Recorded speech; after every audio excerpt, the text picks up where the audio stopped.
बिना किसी झिझक के हम ये कह सकते हैं कि ब्लैक होल्स इस ब्रह्मांड के सबसे अजीब जगहों में से एक है। ब्लैक होल्स को अगर हम सिंपल भाषा में कहें तो ये स्पेस की एक ऐसी जगह है जहाँ की ग्रेविटी इतनी स्ट्रांग होती है कि कोई भी चीज इससे बच नहीं सकती, यहाँ तक कि प्रकाश भी नहीं। वीडियो में मैं आपको ब्लैक होल्स की सैर कराऊंगा। So let's explore.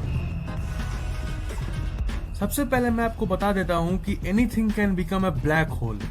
अगर मैं मैथमेटिकली बात करूँ तो कोई भी ऑब्जेक्ट ब्लैक होल बन सकती है।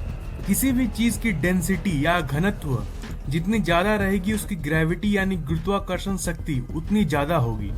देखिए, ब्लैक होल सिंपली एक डेंस ऑब्जेक्ट है जिसका घनत्व और इसके चलते ग्रेविटी इतना ज्यादा रहता है कि ये लाइट को भी अपने तरफ खींच लेती है, और लाइट इस यूनिवर्स की हाईएस्ट यानी उच्चतम स्पीड में ट्रैवल करती है। तो अगर लाइट बचकर नहीं निकल पाती तो बाकी सारी चीजें कहां से निकलेंगी? ब्लैक होल की ग्रेविटी से। पर किसी भी पदार्थ को ब्लैक होल बनाना तभी पॉसिबल है अगर हम किसी भी ऑब्जेक्ट को बहुत ही ज्यादा कॉम्प्रेस कर दें। अगर आप माउंट एवरेस्ट को कॉम्प्रेस करके 1 नैनोमीटर से कम साइज में कर दो तब वो ब्लैक होल बन जाएगी। अगर आप धरती को कॉम्प्रेस करके एक मटर के दाने जितने कर दें तो धरती भी ब्लैक होल बन जा सकती है। वैसे भी हमें ऐसी टेक्नोलॉजी को निकालने की जरूरत भी नहीं। Formation of A black hole, ऐसे बहुत सारे स्टार्स हैं जिनका साइज धरती से लाखों अरबों गुना ज्यादा होता है। तो जाहिर सी बात है, अगर उस स्टार को हम लोग इतना छोटा कर दे कि वो धरती के साइज में आ जाए तो वो एक ब्लैक होल बन सकती है। पर अच्छी बात यह है कि हमें ऐसा करने की जरूरत नहीं है, क्योंकि ये ब्रह्मांड में ऑलरेडी होता है। जब कोई तारे की डेथ होती है जिसे हम सुपरनोवा कहते हैं, तब वो अपने अंदर ही कोलैप्स करने लगती है और उसका घनत्व बढ़ने लगता है। घटते घटते उसका साइज इतना छोटा हो जाता है और उसका घनत्व और ग्रेविटी इतना ज्यादा बढ़ जाता है कि लाइट भी अब उससे बच नहीं सकता। वो छोटा पॉइंट जहाँ पे वो स्टार घटकर ब्लैक होल में कन्वर्ट हो जाता है उसे हम सिंगुलैरिटी कहते हैं। मैं श्योर हूँ कि आपने सिंगुलैरिटी के बारे में पहले जरूर सुना होगा।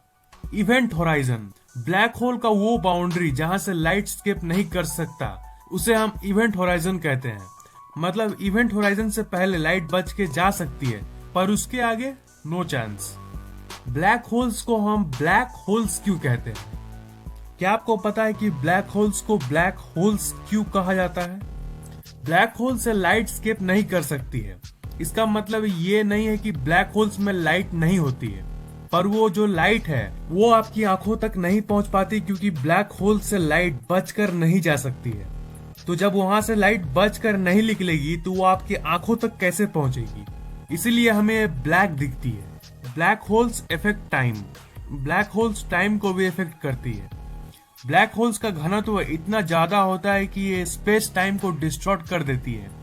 जो ऑब्जेक्ट ब्लैक होल के सामने होता है वो ऑब्जेक्ट टाइम को धीरे अनुभव करता है। मतलब कि ब्लैक होल्स की सामने की टाइम बाकी जगहों के हिसाब से धीरे चलती है। मान लीजिए आप एक स्पेसशिप में बैठे जो ब्लैक होल की चक्कर लगा रही है। मान लेते हैं कि इवेंट होराइजन से दूर वो एक सेफ जगह पे चक्कर लगा रही है। उस समय स्पेसशिप के अंदर की टाइम बाहर के मुकाबले स्लो हो जाएगी और आप टाइम ट्रेवल कर पाओगे। अगर आप एक ब्लैक होल के अंदर गिर जाओगे तो क्या होगा? क्या आप जानना चाहते हैं कि अगर आप ब्लैक होल के अंदर गिरोगे तो क्या होगा? क्या सिंपली आप उसके अंदर चल जाओगे? नहीं, ऐसा नहीं होगा। असल में आपका शरीर एक रबर की तरह स्ट्रेच होगा जब आप उसके अंदर जाओगे। मैं आपको बताता हूँ ऐसा क्यों। मान लीजिए कि आप ब्लैक होल के अंदर जब गिर रहे हो तब आपका पैर ब्लैक होल के तरफ है। आपका बॉडी का वो पार्ट जो ब्लैक होल के करीब है, मतलब कि आपका पैर, वो ज्यादा गुरुत्वाकर्षण बल को अनुभव करेगा उसके मुकाबले जो पार्ट ब्लैक होल से दूर है, मतलब कि आपका सर। इसीलिए आपका बॉडी एक रबर की तरह खिंच जाएगा। आपके बॉडी के सारे मॉलिक्यूल्स बिखर जाएंगे और फाइनली आपकी डेथ हो जाएगी।